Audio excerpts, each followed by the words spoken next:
Hello, मेरा नाम whisky है और देखो यार, अगर आज का एपिसोड तुमने देखा है तो इसके एंड प्लॉट तो बहुत ज्यादा मजेदार हो जाता है। जब इमली जाती है ना मॉन्टी के पास में, अब उसको पकड़ने के लिए तो जाती है ताकि सारी सच्चाई सबके सामने आ पाए, लेकिन वहां जाने के बाद में जब वो देखती है कि रघुवेंद्र तो वहां जीवित है, जो तो मर चुका था, तो उसे खुद पे भरोसा तक नहीं होता और यहाँ पे वो एक नई चाल में फंस जाती है सौर्य के सामने। अब जब सौर्य आता है ना, क्योंकि मंडप में तो साफ बिनी शादी करने से मना कर देती है, और अब जब ये छानबीन होने लगता है कि इमली कहाँ पे, तो पता चलता है कि डायमंड्स भी तो घर से गायब है, और हो ना हो इमली शायद डायमंड चोरी करके भागी है। अब ये पीछे पीछे पहुंच जाता है उसके घर तक, लेकिन वहां जाने के बाद में जब दरवाजा देखता है कि लॉक है और तोड़ता है तो दिखता है अंदर का हालात, तो वो खुद परेशान हो जाता है कि इमली के हाथ में चाकू है और सामने पड़ी है मोंटी की लाश, और अब उसे लगता है कि मोंटी को इसने मार दिया है डायमंड्स के लिए। लेकिन वो तो कुछ बोल नहीं पाती, वो डरी हुई होती है। डरी से हमें उसको कुछ समझ में नहीं आ रहा होता है कि वो इस सच्चाई को कैसे सबके सामने बताए, जिसकी मृत्यु की ये सोच करके ये मेरे ऊपर कई सारे आरोप लगा रहा था, कितने सारे मुझे टॉर्चर किया इसने,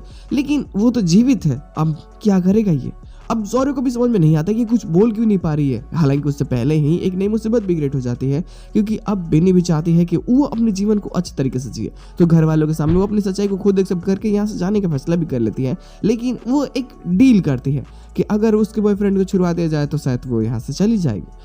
अब ना चाहते हुए इमली को इस बात को मानना पड़ता है। हालांकि ये प्लॉट में अभी नहीं दिखाया गया, इसका आने वाले एपिसोड में हमें देखने को मिलेंगी ये सारी चीजें, बट यहाँ से ना अब सौर्य को लगता है कि इमली फिर से खूनी है, और पहले रघुवेंद्र को मारा फिर मोंटी को मारा, तो इससे तो जेल भेजना बनता है। तो फिर वो पुलिस को कॉल करता है, इससे कई सारे आरोप मतलब और लगा देता है और इससे जेल भिजवा देता है। लेकिन जब बाद में इससे मुलाकात होती है रघुवेंद्र से, तब सारी सच्चाई सामने आती है कि उसकी तो मृत्यु कभी हुई ही नहीं थी, और जो सजा इमली काट रही है वो बेगुनाह है।